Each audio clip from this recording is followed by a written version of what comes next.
Salut tout le monde, comment allez-vous? Moi ça va plutôt bien aujourd'hui, on se retrouve pour une nouvelle vidéo. Aujourd'hui on va parler de One Piece Episode of Sabo, donc un petit film tranquille d'une heure 47, sorti le 22 août 2015.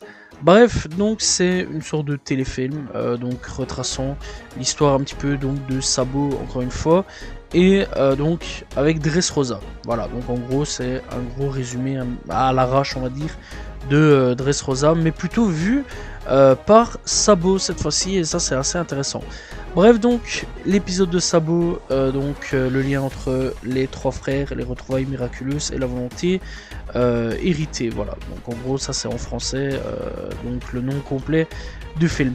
Et donc le 9e épisode spécial de One Piece, ouais, parce qu'il y a quand même pas mal d'épisodes spéciaux à ce niveau-là, j'en ai déjà traité 9, voilà, et il y en a encore beaucoup.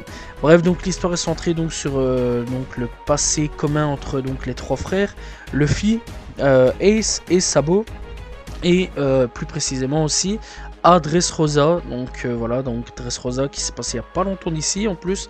Mais bon, on va quand même parler de tout ça. Bref, donc au niveau de tout ça, eh bien, il y a quand même des trucs en plus. Voilà, on va apprendre certains passés assez intéressants, donc ça c'est quand même plutôt cool, que Oda n'a pas forcément raconté durant les arcs, et ça c'est quand même assez intéressant. Bref, donc l'épisode est bien spécial, se concentre sur l'histoire de Sabo. Donc voilà, c'est donc le frère que l'on croyait mort depuis longtemps, mais qui en réalité a survécu à un incident tragique. Sabo retrouve donc la mémoire et devient donc un révolutionnaire luttant donc pour la justice aux côtés de Monkey D. Dragon, donc père de Luffy. Là bon, il a retrouvé la mémoire à la mort de Ace, ça il faut quand même le savoir, et il est devenu révolutionnaire parce que donc durant l'accident, Ace Luffy pensait qu'il était mort, mais Dragon l'avait récupéré, voilà, et donc on a fait son bras droit quelque part, et surtout un révolutionnaire bien connu. Dans l'épisode donc de Sabo, les événements lient l'arc Dressrosa, un arc vraiment majeur dans la série. Donc voilà, ils sont mis en avant donc Sabo avec 4 autres compagnons des révolutionnaires.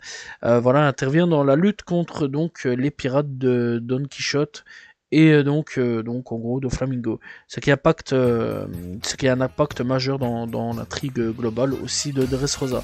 Alors les trucs quand même assez importants au niveau donc de ce petit film là, parce que ça permet d'expliquer pas mal de petits trucs assez intéressants en plus qu'on connaissait pas forcément dans l'œuvre originale de One Piece. Là ça permet de comprendre certaines choses.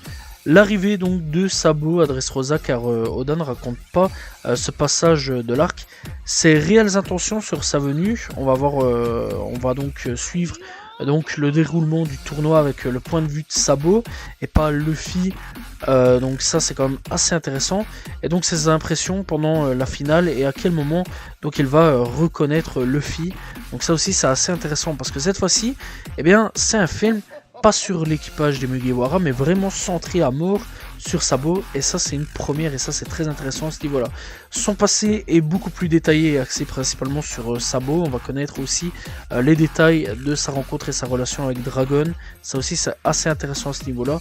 Donc voilà, franchement c'est un film qui raconte pas mal de choses, pas mal d'anecdotes. C'est pas comme forcément les autres films auxquels j'ai déjà parlé, genre par exemple le film, l'épisode de Mary ou épisode de Nami, etc., qui sont des films que j'ai déjà parlé et que j'ai déjà dit que c'était pas très intéressant, que franchement on pouvait regarder mais sans plus. Voilà, c'était pas vraiment des films très intéressants. Vraiment, c'est si vous voulez taper un gros rush d'1h40 à la place de vous taper 15-20 épisodes, je vais dire, vraiment ça va plus vite à ce niveau là de regarder les films que de regarder forcément l'animé.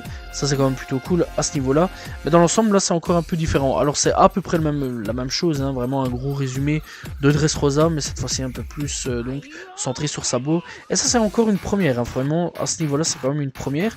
Pour une fois donc c'est vu sur un autre personnage, c'est pas forcément sur Luffy et les Mugiwara, genre Usopp, Zoro, etc.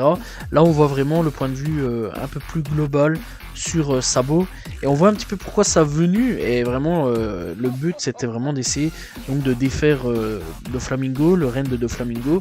On voit un petit peu le pourquoi du comment, et c'est très intéressant pourquoi ils ont infiltré donc Dressrosa, etc. Et vraiment ouais, on voit bien que leur but c'était un petit peu de défaire l'empire de Doflamingo et de toute sa famille. Bref, on voit aussi un petit peu donc son impact, l'impact de la mort de Ace sur Sabo.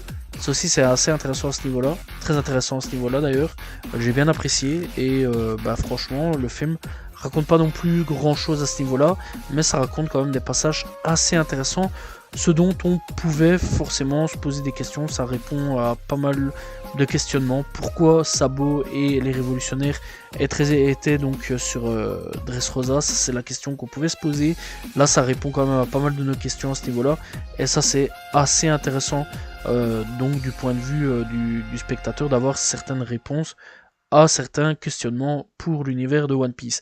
Bref, au niveau donc du design du film, ça reprend vraiment juste en gros le design de l'animé, donc c'est pas vraiment un truc de fou. Il n'y a pas eu de test comme ils avaient déjà essayé de faire dans certains précédents films. C'est vrai quand même que dans certains films, il y a eu des tests de certains designs, voilà, parfois c'est moche, parfois c'est dégueulasse, parfois c'est réussi.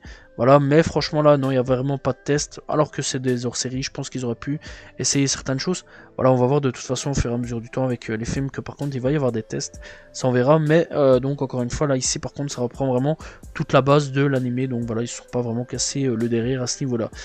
Bref, les musiques, c'est toujours le même, hein, vraiment, c'est toujours du bon. Moi j'ai bien apprécié les musiques, voilà, il y a des émotions, il y a tout ce qu'il faut, c'est un bon petit film, tranquille, ça passe le temps on va dire, donc voilà, ça fait 1h46 au total, donc de quoi vraiment, je vais dire, enfin 1h46, 1h47 à peu près, donc vraiment de quoi passer à peu près 2 heures de film One Piece.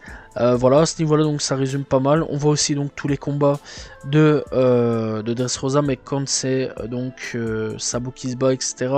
On voit aussi donc quand les autres se battent, mais vraiment de son point de vue à lui, c'est très intéressant. Donc voilà, à ce niveau là donc ça répond à pas mal de questions vraiment. Et alors on voit aussi quand quand il se fait aussi ramener par Dragon, voilà, la base, etc. Et donc on voit aussi ses débuts en tant que révolutionnaire, mais vraiment léger, hein, comme début, pas non plus des trucs exceptionnels, mais on voit vraiment comment il s'intègre tout doucement dans l'équipe, etc. Donc ça c'est intéressant à ce niveau-là. Bref, donc, que dire de plus sur ce film? Pas grand chose, hein, c'est pas un film non plus qui raconte énormément, c'est un film quand même très intéressant sur certains passages à ce niveau là, ça répond à pas mal de questionnements, mais dans l'ensemble c'est pas non plus le film de l'année, ça on va pas mentir là-dessus, mais voilà, ça répond à certains questionnements sur One Piece, et surtout pourquoi ils étaient là, comment il a pu faire avec les dragons, enfin avec Dragon, etc. Ça aussi ça répond à pas mal avec les révolutionnaires, après la soi-disant sa mort, etc. Voilà, comment il a pu surmonter ses oublis, etc. Donc voilà, ça répond à pas mal de petites questions ainsi, pas trop non plus, ça il faut le savoir, mais dans l'ensemble ça répond à pas mal de petites questions qu'on pouvait se poser sur One Piece. Bref, que dire de plus? Rien, je pense, il n'y a pas grand chose à dire. Encore une fois, c'est pas non plus le film qui peut raconter beaucoup de choses, mais c'était déjà assez pour apprendre certaines choses avec Dressrosa, et ça permet de répondre à certaines questions assez intéressantes.